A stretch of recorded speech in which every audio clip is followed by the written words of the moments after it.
Usa ka pagtuo, usa ka tingog, usa ka katawhan.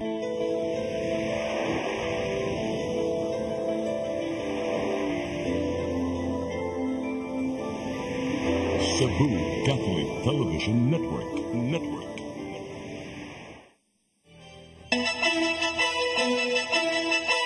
Uluhan sa mga balita sa Sayri 47. Dakbayan sa Sugbo, gipaubos sa Blue Alert status nunod sa pagpangandam sa pag-obserbar sa kalag-kalag. Kagamhanan sa dakbayan sa Lapu-Lapu, na scam pagpangandam sa kapistahan sa Birhen sa Rigla na apektuhan. Highway Patrol Group 7 nag-checkpoint, kapin 20 ka mga motorista nadakpan. 5 patay sa managlahing aksidente sa kadalanan ni atong weekend. 22 anyos nga patayng lawas sa usa ka babay, giingong gilugos dito sa samang sa dakbayan sa Karkar. Sugbo, Kabisayan ug Mindanao, Pilipinas. Ug kalibutan kutob sa maabot sa tong Sibya mayong hapon. Live kita karon sa CCTN Channel 47 ug kini ang tulumanon sa nagunang kasayuran nga angay natong masayran. Sa nga ni Attorney Danica Caballes, ako si Dennis Tabar ug kini ang Sayri 47.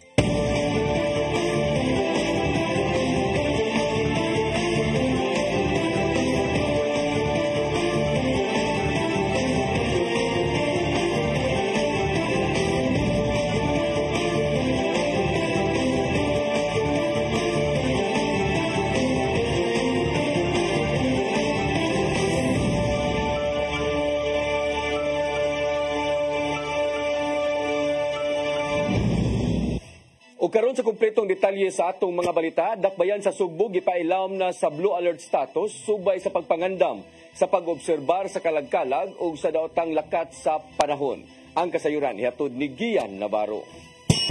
Gipangandaman sa kagamhanan sa syudad sa Sugbo ang panahon sa kalagkalag sunod semana ug ang gilaumang daotang lakat sa panahon. Giuyon na ni Mayor Raymond Alvin Garcia ang sugyot sa Disaster Risk Reduction and Management Office sa Dakbayan na ipaubos ang tibok Cebu City sa Blue Alert status. Pasabot diri, gipaleto na ang tanang mga disaster team ug mga hingtunggang department heads alang sa pagtubag sa posibleng mutumaw nga mga alarma. Kini aron daling makatiman ngadto sa mga Sugbuanon kung adunay mga kakulian niya ng panahona. Yes, I approve the recommendation of the disaster office nga mag blue alert status ka here in the city of Cebu. But it's no cause for alarm kung anong gini ato kanang precautionary measures na yun. Nakahigayon usab sa pagbisita si Garcia sa milabayng semana sa mga samang kuyog ang department heads o mga sakop sa kapulisan sa Dakbayan sa Sugbo. Nasugdan naman sa pagpanghinlo ang palibot sa mga dagkong samang, ingon man ang mga nicho. Nakita nilang pabutangan og suga ang agyanan sa mga tao sulod sa samang aron masiguro usab ang kahapsay sa palibot. Kabahin lang kini sa ilang pagpakisusi sa giumol nilang action force sa tingwa nga himong hapsay ang pagdagsa sa katawhan sa ilang mga nitaliwang mahal sa kinabuhi sunod semana. Primary responsibility should be the owners yun of these cemeteries. And then kita sa gobyerno, local government, we will just assist in pinpointing their relocation sites if ever needed, if ever needed makaprovide ang kaning mga administrators of these properties. Ian Navarro, CCTN News. Annual budget sa probinsya sa Sugbo alang sa tuig 2025 giduso na sa Provincial Board. Moabot sa 25 bilyones ka pesos ang gipangayong budget alang sa sunod nga tuig.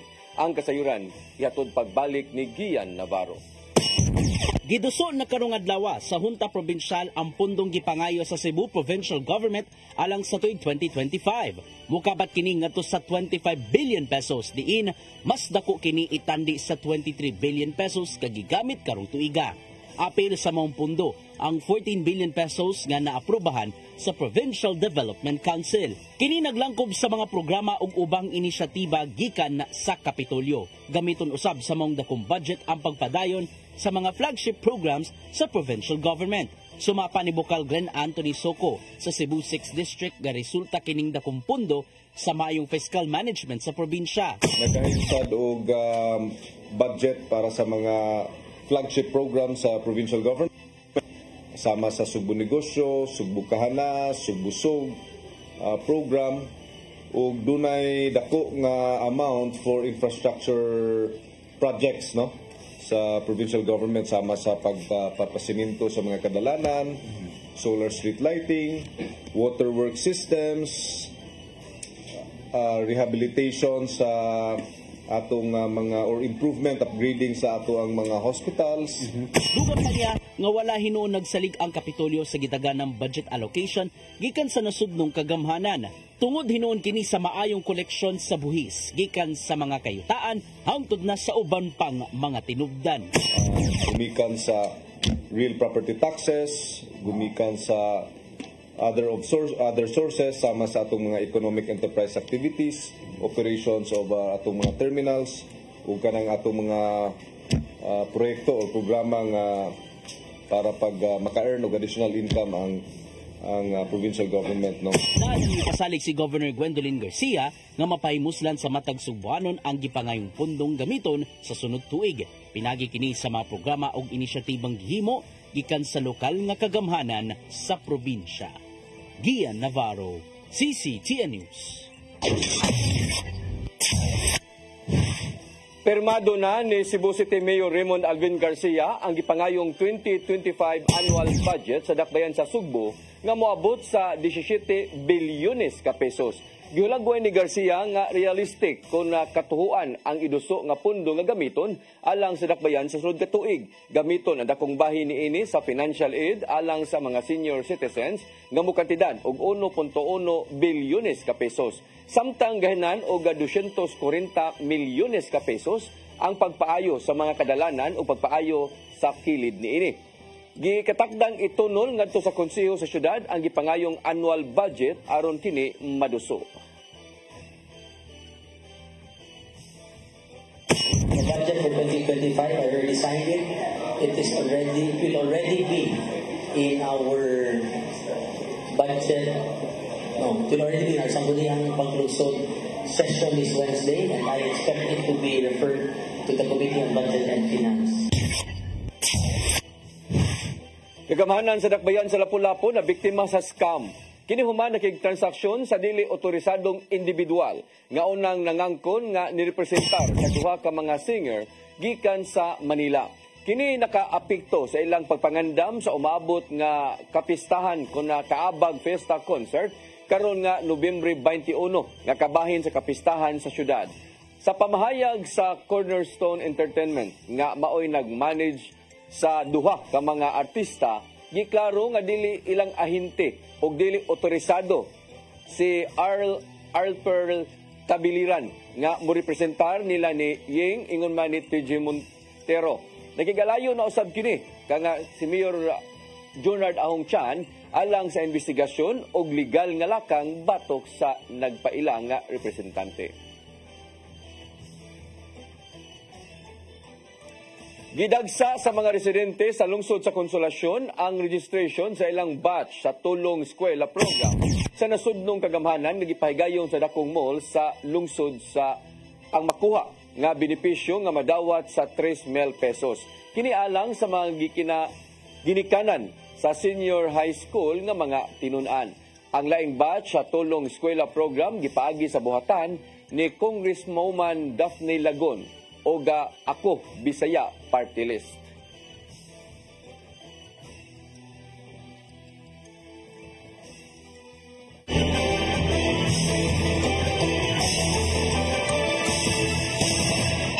Start today. Unlock the secret to a healthier you. You're worth it. Health is wealth. Health plus. CP Flow and Health Lift Plus. Health is wealth. Your path to a new start. Nutrition, Exercise and elimination. water, Sunlight. temperance, Air. rest and recreation. And most of all, Trust in God. Learn from our doctors. Be blessed by the testimonies of our overcomers. programa Alam sa may sakit, walay sakit, ug dili ganahan magkasakit. Ozone Med Wellness Clinic New Start. Mapapanood every Saturday 8 to 9 a.m. Ug ang replay airing matag Miyerkules 1:00 hangtod 2:00 sa hapon. Dinhilang sa CCTN Channel 47. New Start, Ozone Med Health and Wellness Talk.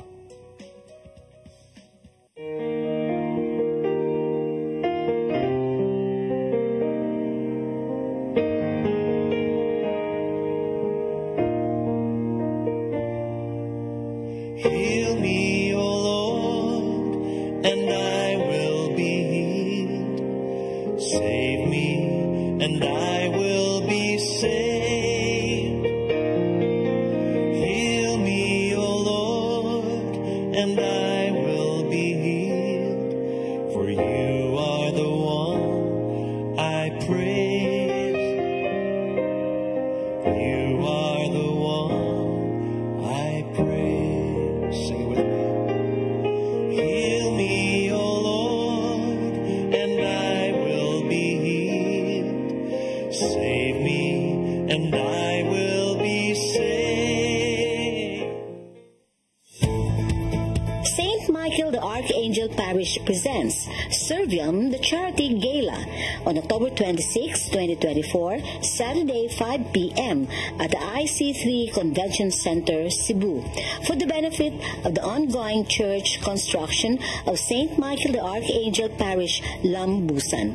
For more inquiries, reservation, and details, just contact Iman 0917-179-1623 or email us at smap.lambusan.cebu@gmail.com.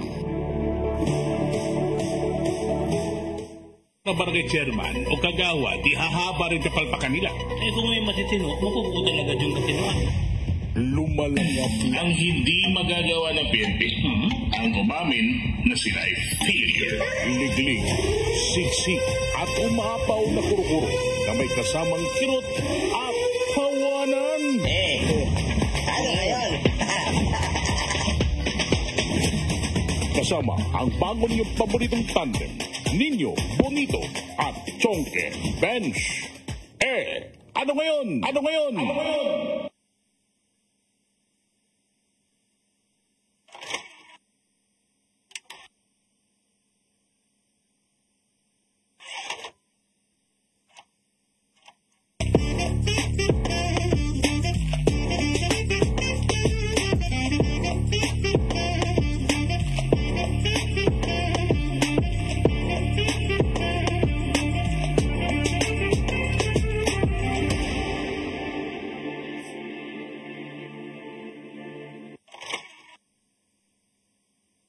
Migo George! Oh, ako? Naon sa maning tanawan niyo? Kalma lang ni Godido. Sila Godido, ano mo sa sulit? Sa'yo na. Oh, kano sa pagkamumubutan, murag mao siguro na inyong hiwat na. Oh, pagtagsa mo ni.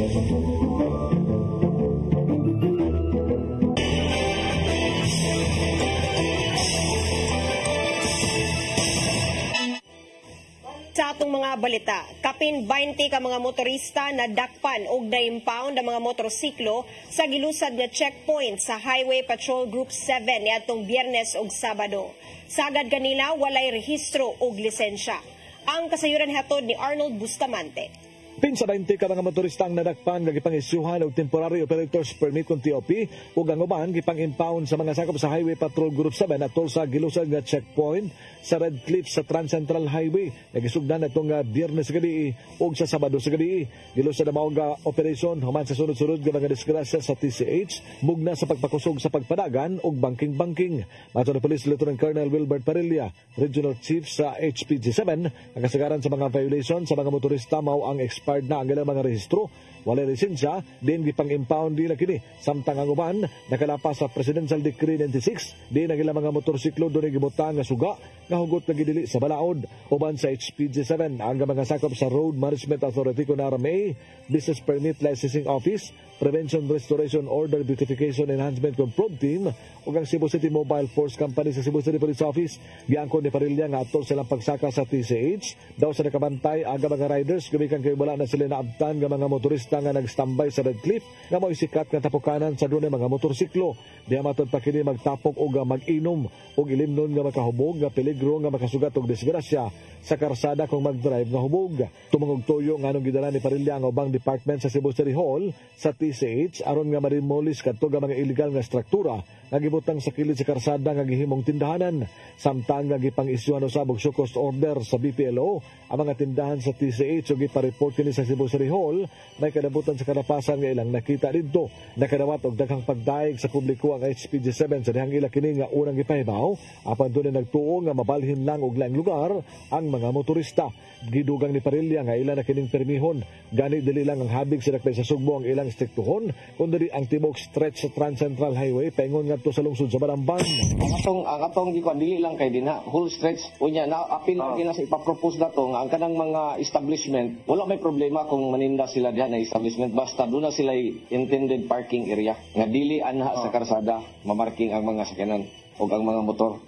Just like anang mga coffee shop din ba nga ang ilahang parkinganan lagi sila area for parking dili sa karsada. Nga wala na tao nga mag-standby nga sa karsada. Makigtagbo si Parilla sa mga sa lungsod sa Balamban aron i-regulate ang mga naninda sa bukid. Ilabi na nagtuo mga tindahan nga walay parking area. Tinguha nila nga mahatagan og proteksyon ang mga motorista nga mangagi sa maong karsada nga luwas sa disgrasya. Arnold Bustamante, CCTV News. Land Transportation Office ni abli sa bagong buhatan sa lungsod sa Konsolasyon. Kini mao na ang ika-29 nga satellite office sa LTO-7 sa Sugbo. Ang kasayuran hatod ni Mary Rose Sagarino.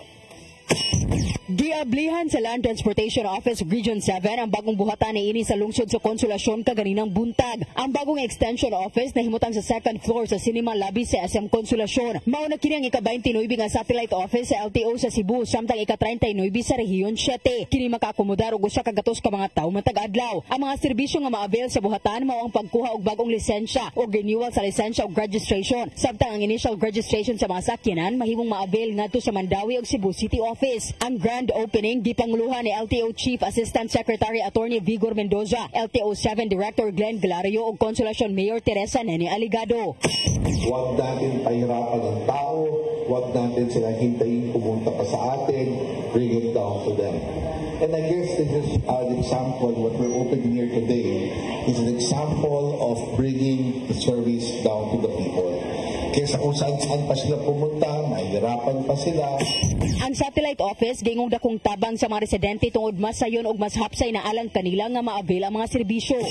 So I hope that with this facility, this can give ease to my people and again, a solution to the problem that I am very confronted with. So welcome, and this is maybe God's plan that people in Konsolasyon bigyan ng kaligayahan, bigyan ng comfort and ease in doing business and taking the necessary licenses, which is a key to their safety and their success. Sa pag-abli sa buhatan, gilauman nga maminusyan ang mga motorista nga walay lisensya.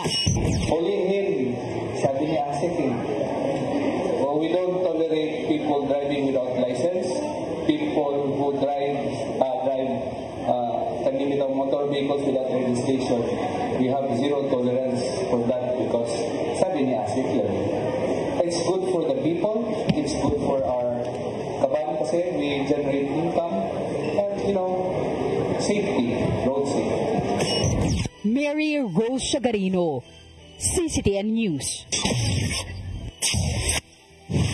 Nakigalayo ng Cebu Provincial Government sa mga suppliers sa lana aron magpabilin sa 888 pesos ang plitihan sa Cebu Bantayan Flight. Subay kini sa plano sa operator nga Leading Edge Air Services Corporation kon LISCOR nga patasan hangtod sa 2,588 pesos ang pliti niini.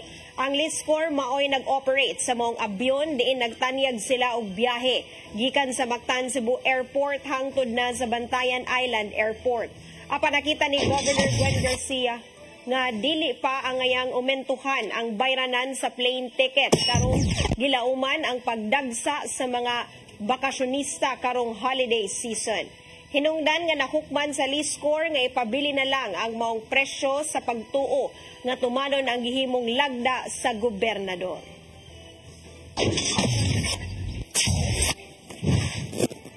Malampusong gipaygayon sa dakbayan sa Mandawi ang newborn screening fun run.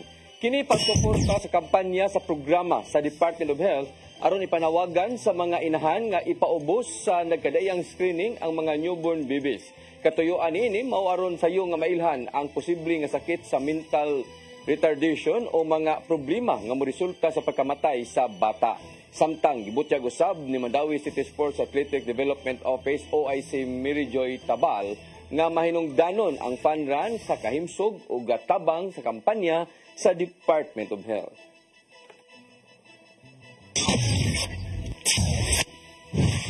Asian Apostolic Congress on Mercy nga gipahigayon sa Sugbo, gitak-o pinaagi sa usa ka halapad nga prosesyon. Mipainomdom ang usa sa mga leader sa Divine Mercy nga ipakita ang kaluoy ngadto sa matag usa. Ang kasayuran ni hatod ni Gian Navarro. Sayo pa lang sa buntag nag-abot na sa Fuentes Mania Circle ang mga Katoliko alang sa labing mahinungdanong kalihukan.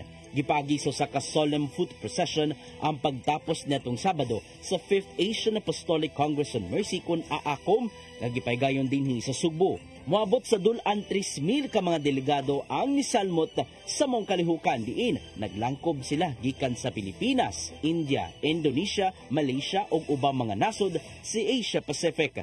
Apil sa mga nisalmot sa prosesyon ang ubang mga religious groups nga nagdala sila mga kandila ug nag-ampo. Present usab ang mga kaniadtong delegado sa 1995 World Youth Day gikan sa Sugbo.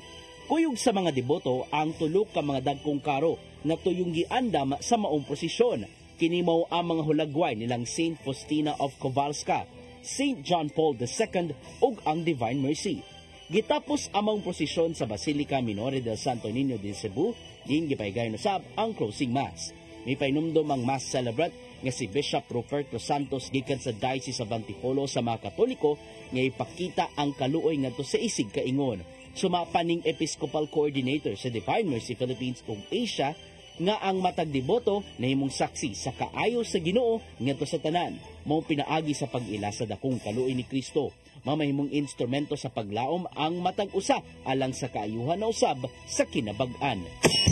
Show mercy, we acknowledge Christ in our actions. With the living testimonies of His grace, demonstrating that our faith is active and transformative. In a world often marked by divisions and hardship, our merciful actions can bring healing and hope. Hinuunay mo malampuson ang usa ka simanang kalihukan sa mga deboto sa Divine Mercy. Pinagi sa mga kasinatian o pagsaw sa mga pagtulunan, hayan mas mapasabot pa ang pagpakaylap sa dakong kaluoy nga gihatag ni Kristo ngadto sa katawhan. Gian Navarro, CCTN News.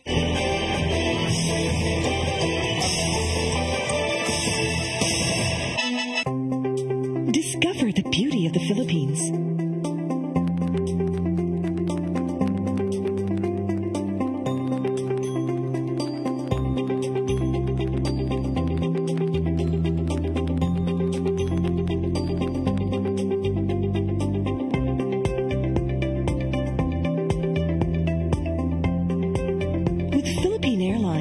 Country's flag carrier.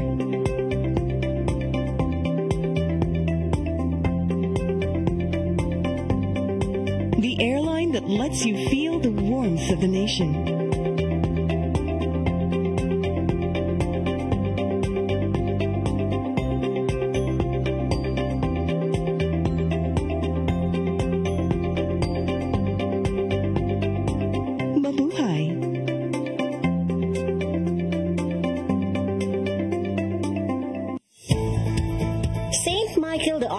Angel Parish presents Servium, the Charity Gala on October 26, 2024, Saturday 5 p.m.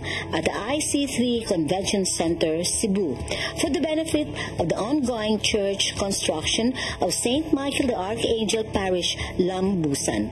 For more inquiries, reservation, and details, just contact Iman 0917-179-1623 or email us at smap.lambusan.cebu@gmail.com.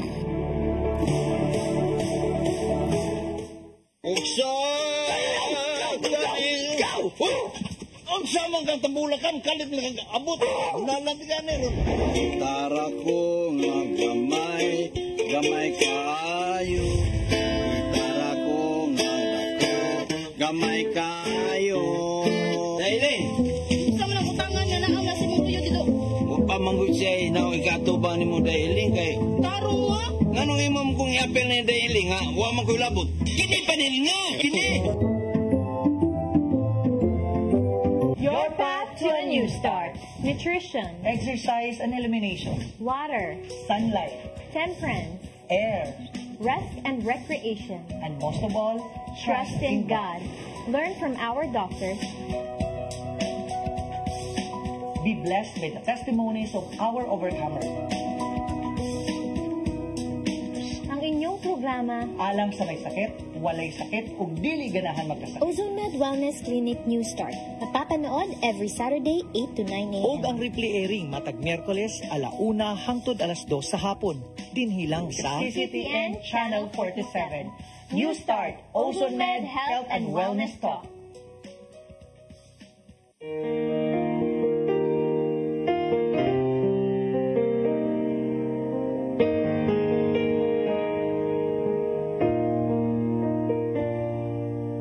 Heal me, O Lord, and I will be healed.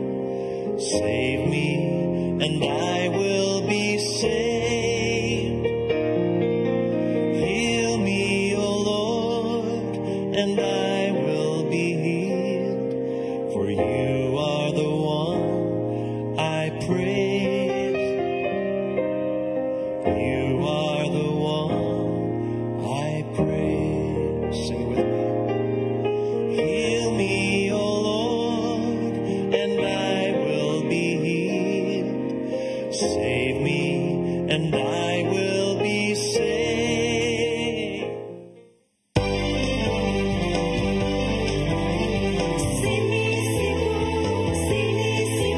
For your internet connection and for the signal of your cable TV, so fast and straight the transmission to your home. Sini Cebu offers you to have fiber optics for your viewing experience, perfect and clear so far, so great and affordable for you to enjoy. Cine Cebu Television Network Incorporated offers fiber to the home broadband internet bundled with fiber to the home cable TV connection. Cine Cebu Television Network Incorporated with its operation in Metro Cebu and the whole province of Cebu soon. For your internet connection and for the signal of your cable TV, so fast and straight the transmission to your home. Sini Cebu offers you to have fiber optics for your viewing experience, perfect and clear so far, so great and affordable for you to enjoy. Ang kinabuhi, puno sa hagit. Sumpay na ka, Dria! Ay, Panginoon! Pagdita ka! Puno sa pangutana. Bata pa gani ka kayo? Nagpuyag-puyag na ka? Kinsa man ang masakitin ako din ay karoon ang kinsa! Kung si buto mo'y pasabot, Daddy. Puno sa luha. Nagpili pa. Ako nga imong anak o kanay mong mga babae. Kasuko. Yung mga ano pa,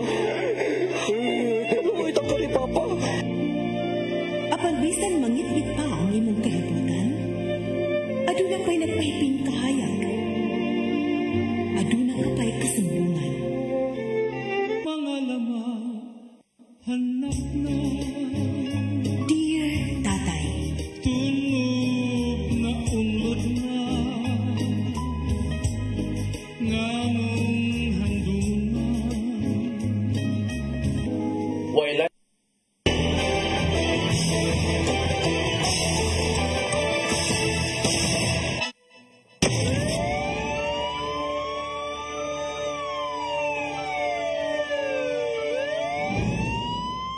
Balik sa atong mga balita, tulo patay samtang laing tulo ang kritikal sa nitabong disgrasya sa dakbayan sa Karkar kagahapon sa Kadlawon. Suspek nagaguros mga biktima kun ang usa ka biktima sangguni ang kabataan councilor sa Barangay Liburon o gikustodiya na karon sa kapulisan. Ang kasayuran ihatod ni Arnold Bustamante. Tulo ang konfirmadong patay samtang duha usab ang ganaa sa Tarandugo ng Kahimtang samtang usa ang ganaangol sa nitabong nga disgrasya sa Barangay Road, Corner, Valladolid, Ciudad Karkar, Probinsya Sugbo, alas 2:55 gahapon sa Kadlawon. Ang mga nakalas kailangan sila nga Claudette Puaw Tobilia, 22 anyos, taga Baksihi, Ocania. Ayan Flores, 21 anyos, taga Upper Lamacan, Valladolid, ug Ronel Medina, 23 anyos. Ang Tarandugo ng Kahimtang, kailangan sila nga Alison Jose Santos, 27, taga Guadalupe Karkar, ug Axel de la Serna, 18 anyos, nga taga Upper Lamacan, Valladolid. Samtang ang nangol, kailangan sila nga Tricia Nicole Monter, 22 anyos, taga Mayahay, Barangay Tuyum. Sa investigasyon sa Karkar sa Police Station, nga unang nakasugat og disgrasya sa kadalanan silang Flores ug Santos, human nga nagbangga sa tunga-tunga sa karsada ang ilang gimanihong nga motor. Nagian sila ni Tricia Monter nga nagmaniho usab siya nga Yamaha Aerox gikan sa Barangay Liburon nga padung ta nga mauli sa Barangay Tuyom. Nga tungod ani nihunong sila aron na mutabang apan dunay kusog nga nagdagan nga Honda CR-V nga gimanihon ni Raba Joseph Orias nga mao'y miharos nila sa tunga-tunga sa karsada nga may resulta silang pagkalagpot. Dali ang ipangdala ang mga biktima sa Cebu Provincial Hospital sa Maong Dakbayan apan tungod sa kadaot sa ulo ug lawas nakabsan gyud sa kinabuhi ang tulo. Si Police Lieutenant Colonel Brian O'Neil Salvacion ang hepe sa Karkar City Police Station ng kadayon nagandam na nila ang kasong reckless imprudence resulting in multiple homicide o multiple physical injuries. Iyang gibutyag nga kung doon na may pagsabot-sabot sa pamilya sa mga nakalas o sa suspitsado, dili sila manginlabot nini basta ilagyod nga ikiha ang driver nga si Orias. We will not facilitate any negotiation di man na trabaho towards that. Sa pagkakaroon, ang na-insidente, in the absence of a settlement or any agreement between both parties or all parties involved, so mag-stick ni sa among trabaho sa kakaroon. So for now, ginayos na mo ang proseso sa pag-file of case against the suspect. Yan po ni Salvacion nga nakainom yun ang driver sa SUV nga si Orias sa pandili siya makabutyag kung kinihubog ba. Tungod nini nihatag siya og sugyot sa konseho sa Dakbayan sa Karkar nga maghimog ordinansa nga limitahan na sa mga imnanan ang oras sa paghatag og limnon nga makahubog silang customers. Mato ni Salvacion nga iyang gisugyot mao nga kutob na lang sa alas 12 sa tungang gabi ang pagtugot nga mag-inom silang syudad ug kung doon na ni ordinansa ang Dakbayan sa Karkar, ila kini istrikto nga ipatuman. Because of this incident, we are now proposing and we are in talks with the LGU with our proposal to limit the time of serving liquors sa kining mga imnanan nato diri sa ato ang syudad. Awang niya sa katawan sa Karkar nga likayan gud ang pag-drive sa lang mga sakyanan kung kini nakainom o hubog na aron dili makasugat og problema. Arnold Bustamante, CCTV News. Duha ka mga batanong lalaki patay samtang naangol ang nag-backride human mabangga ang gisakyang motorsiklo sa mga bus nga naka-stockpile kilid sa karsada. Sa investigasyon sa kapulisan, gikan nag-inom ang mga biktima og posibleng nakatulog kini samtang nagmaneho. Ang kasayuran ni Hato de Crystal Joy Pelerca.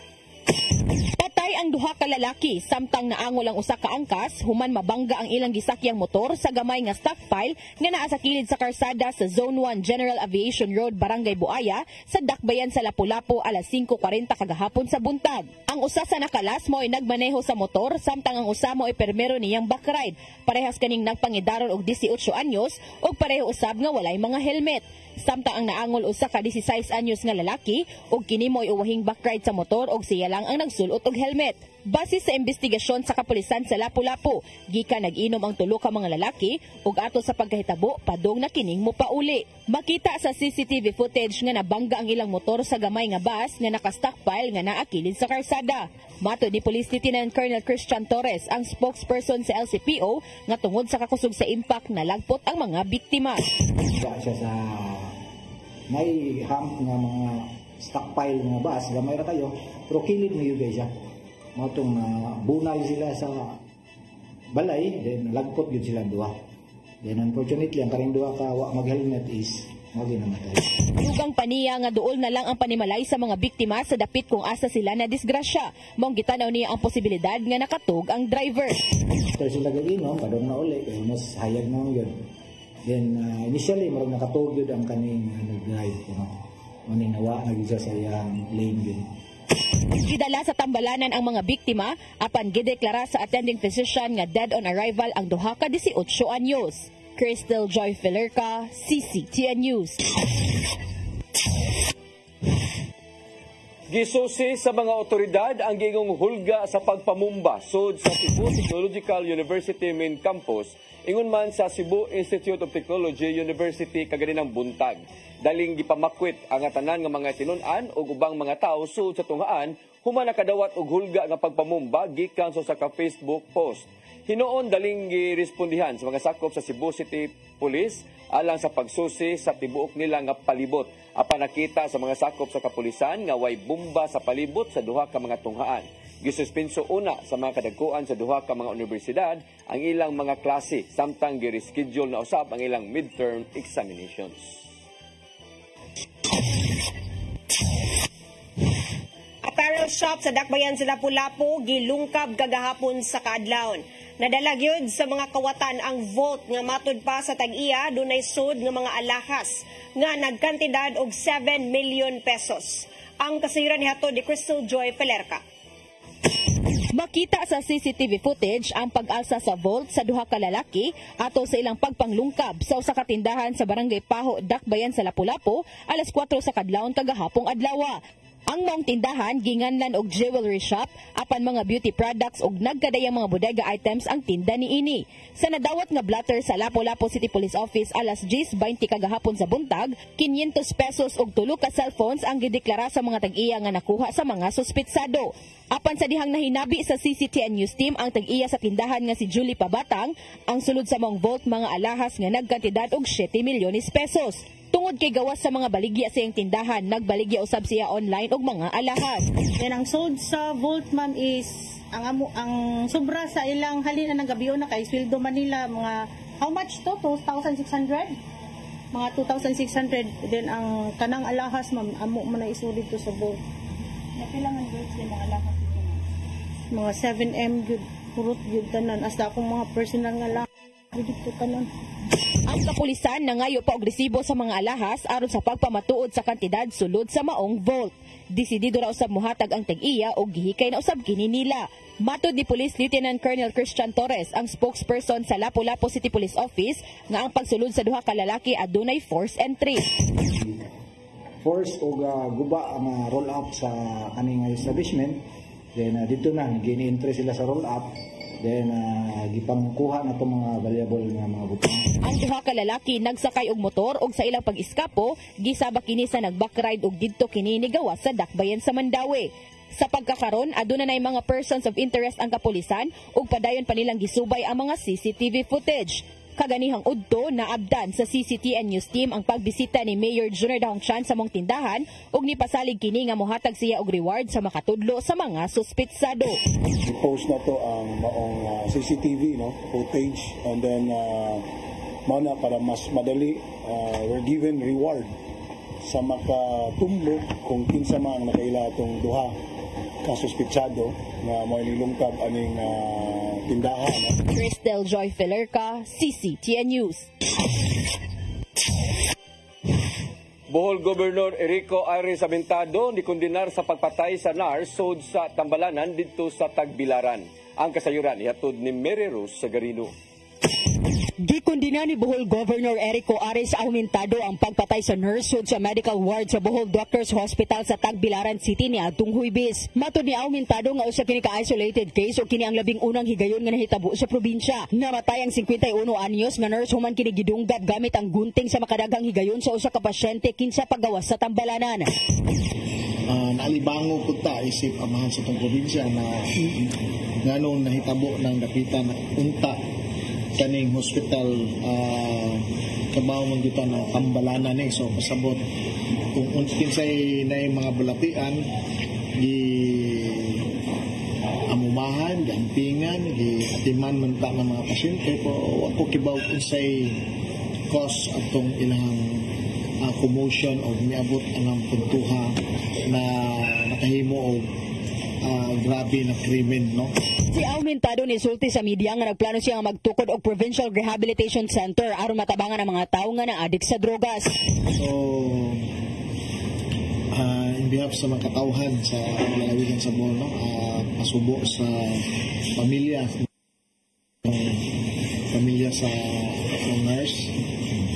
Ang 31 anyos na sospek nga si Marlito Linguis giingong kanhi drug surrenderer ni atong tuig 2017. Matod ni Aumentado nga ang Provincial Health Office adunay mga programa kalabot sa drogas nga naglakip sa Center for Drug Education and Counseling apan walay pasilidad nga motutok og motabang kanila labi na ni atong mga grabe ang kaso.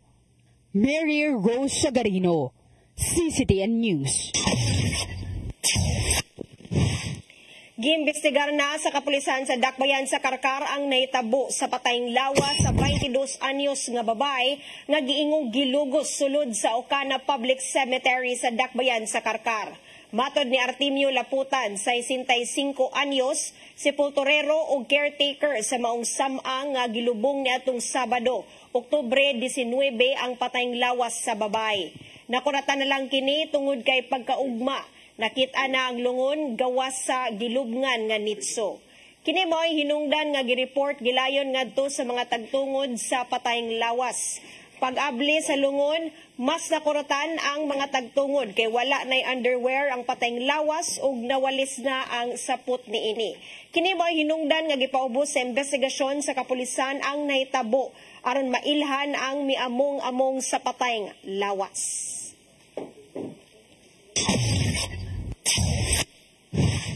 Mo kadtong naglangkob sa atong mga balita sa Sayri 47, ako si Dennis Tabay. Ako si Danica Cabales, sangtod ugma sa inyong paboritong tulumanon. Sayri 47.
Start today.